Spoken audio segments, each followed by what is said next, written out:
Assalamualaikum warahmatullahi wabarakatuh. Perkenalkan, nama saya Ena Arena Yudiana, guru SMA Negeri 1 Cicalengka, Kabupaten Bandung.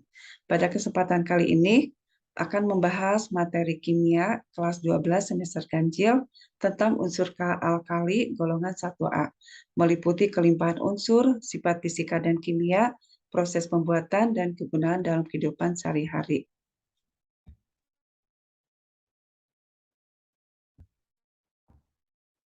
Pengertian dan jenis golongan 1A.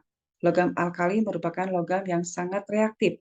Dalam sistem periodik unsur terletak pada golongan 1A yang anggotanya terdiri dari litium, natrium, kalium, rubidium, cesium, francium. Alkali berasal dari bahasa Arab yang berarti pembentukan basa.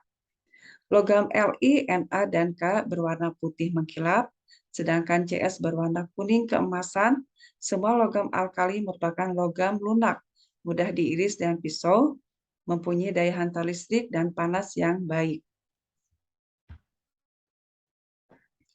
Keberadaan di alam, karena kereaktifannya, logam alkali di alam berada sebagai senyawa dengan bilangan oksidasi +1.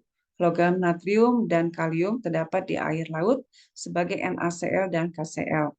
Selain itu, kedua logam ini juga banyak terdapat di litosfer dengan persentase sebesar 2,6% dan 2,4%, terutama sebagai NaCl dan karnalit. Logam Li, Rb, dan Cs terdapat dalam jumlah yang lebih sedikit sebagai senyawa klorida dan oksida dalam batuan lepidolit dan polusit, sedangkan Fr merupakan zat radioaktif. Ion-ion Na+ dan K+ terdapat di dalam cairan tubuh sebagai zat elektrolit yang berperan penting dalam proses metabolisme sel. Di dalam kerak bumi, Li sebesar 0,002%, Na 2,36%, K 2,09%, Rb 0,009%, Cs 0,0003%, dan Fr sangat sedikit karena sifatnya sebagai radioaktif. Sifat fisika golongan 1A, unsur-unsur golongan ini hanya mempunyai satu elektron valensi yang terlibat dalam pembentukan ikatan logam. Oleh karena itu, logam ini mempunyai energi kohesi yang kecil yang menjadikan logam golongan ini lunak. Contohnya logam natrium yang lunak sehingga dapat diiris dengan pisau. Hal ini juga mengakibatkan makin berkurangnya titik leleh dan titik didih unsur-unsur alkali. Unsur-unsur alkali adalah reduktor kuat. Kekuatan reduktor dapat dilihat dari potensial elektroda. Unsur-unsur alkali dapat melarut dalam cairan amonia, larutan encer logam alkali dalam amonia cair berwarna biru. Larutan ini adalah penghantar listrik yang lebih baik daripada larutan garam. Daya hantarnya hampir sama dengan daya hantar logam murni. Perhatikan sifat-sifat fisika unsur-unsur alkali. Nomor atom unsur alkali dari Li sampai Cs itu semakin besar. Konfigurasi elektronnya juga untuk Li berakhir daripada kulit 2, Na kulit 3, K kulit 4, Rb kulit 5, dan Cs kulit 6. Massa atom relatifnya dari Li ke Cs semakin besar. Titik lelehnya juga mengalami perubahan titik leleh dari besar mengecil. Kemudian kerapatan semakin besar dari Li ke Cs, entalpi peleburan mengalami penurunan, titik didih mengalami penurunan, entalpi penguapan itu juga mengalami penurunan.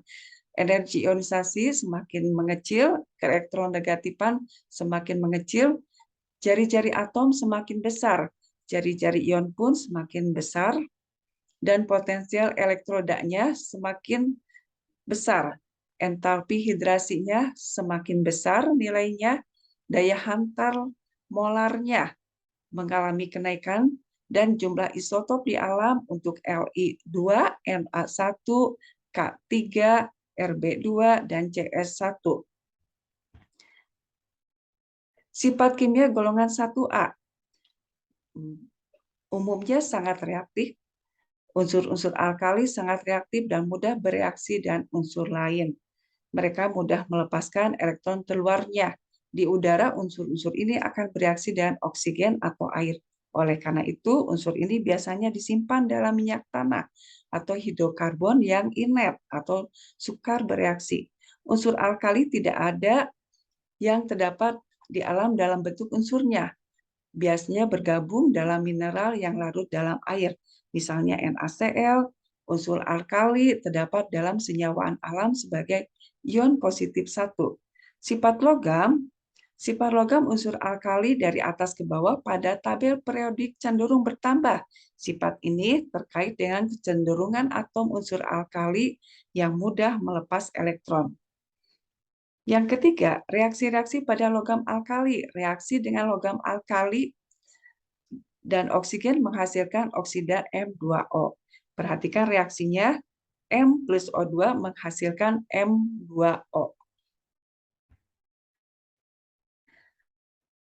Reaksi logam alkali dengan unsur halogen, perhatikan sini ada beberapa contoh. M plus Cl2 menghasilkan 2MCl. Ini bereaksi dengan halogen, sedangkan kalau bereaksi dengan nitrogen, M plus N menghasilkan M3N. Litium merupakan unsur yang dapat bereaksi secara langsung dengan nitrogen. Reaksi dengan air menghasilkan MOH. Lengkapnya, M plus H2O menghasilkan MOH plus H2. Sedangkan reaksi dengan asam encer, M plus 2H plus menghasilkan 2M plus H2. Logam-logam alkali memberikan warna nyala yang khas. Untuk Li merah, natrium kuning, K ungu, rubidium merah, dan Cs biru, keunguan. Pembuatan logam alkali adalah dengan elektrolisis leburan atau cairan garamnya. Pada pembuatan natrium ini dibuat dengan elektrolisis leburan NaCl. Perhatikan reaksinya di sini. NaCl menghasilkan Na+ dan Cl-. Pada katoda terjadi reaksi Na+ tambah elektron menjadi Na, dan pada anodanya terjadi reaksi 2Cl- menjadi Cl2 plus 2 elektron. Pembuatan logam alkali lain seperti litium dan kalium dapat dibuat juga dari elektrolisis cairan LiCl dan elektrolisis cairan KCl. Perhatikan reaksi LiCl di mana terurai menjadi Li plus dan Cl-. Pada katoda menghasilkan Li plus tambah elektron menjadi Li, dan pada anoda menghasilkan Cl2 di mana 2Cl- mengalami oksidasi menghasilkan Cl2 dan dilepaskan 2 elektron. Kegunaan logam alkali, litium digunakan untuk baterai, paduan Li dan Al, pembuatan komponen pesawat terbang, kereta api, dan kerangka sepeda. Paduan Li dan Mg untuk pelapisan baja, Li2O untuk pembuatan gelas dan keramik kaca. Dan logam natrium digunakan sebagai cairan pendingin pada reaktor atom, sebagai reduktor pengolahan logam, dan sebagainya. Di antaranya juga NaCl sebagai garam dapur, NaOH sebagai soda kaustik atau soda api, Na2CO3 sebagai alat pembersih menghilangkan noda, Na2CO3 untuk bahan soda kue, Na2SO4 garam glaber sebagai obat pencahar, Na2SiO3 sebagai bahan perekat industri karton, natrium benzoat sebagai bahan pengawet makanan dan minuman, natrium salisilat obat penurun panas, natrium nitrit pembuatan zat warna, MSG itu sebagai penyedap makanan, Na2S2O3 sebagai larutan pencuci hipo pada fotografi, NaCN dipakai pada pertambangan emas dan perak, natrium sitrat sebagai zat anti beku pada darah. Kalium itu unsur penting pada pertumbuhan. KO2 digunakan dalam topeng gas masker, KOH sebagai bahan baku sabun, KClO3 sebagai bahan baku petasan, KCl bahan baku pupuk, KBr obat penenang saraf, KNO3 sebagai bahan peledak, K2CO3 itu digunakan untuk industri kaca, kalium sorbat, pengawet makanan pada keju, KiO3 sebagai campuran garam dapur sumber iodium, KMnO4 sebagai zat oksidator. Sedangkan rubidium itu dipakai untuk filamen listrik, pembuatan fotosel, dan cesium sebagai katoda pada peralatan listrik. Warna nyala pada logam alkali, litium itu menghasilkan warna merah, natrium orange, kalium lilac atau pink, rubidium warna merah lembayung, cesium biru lembayung. Reaksi logam alkali sudah tadi kita bahas. Reaksi dengan air menghasilkan NaOH plus H2.